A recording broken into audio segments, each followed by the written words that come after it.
এখানে আপনারা মামলায় কোর্টে যেতে অস্থির হয়ে গেছেন, সেই অবস্থার অবসান হয়েছে, তাই না?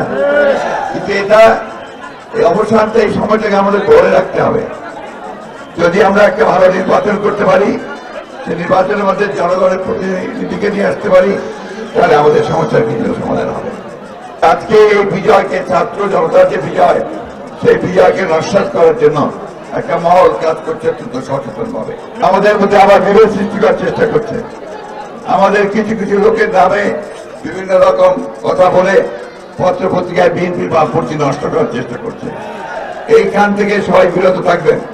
যদি কাউকে দেখেন যে চাঁদাবাজি করছে বা দখলদারি করছে, তাকে ধরে সাথে সাথে পুলিশে দেবেন অথবা আপনারা এই ব্যাপারে আমাদের কোন রকমের কোন সুপারিশ থাকবে না।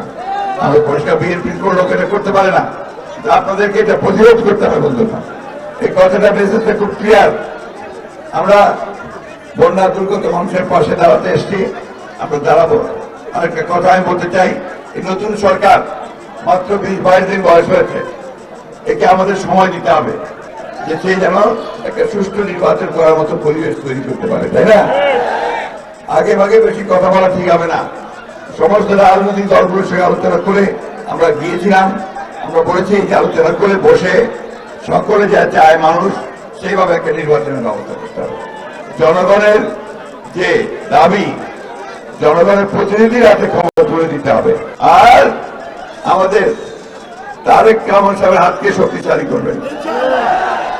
দেশের বেগম খালেদা মুক্ত হয়েছেন, তিনি যেন চিকিৎসা করে আমাদের ফিরে আসতে পারে, তার জন্য দোয়া করবেন।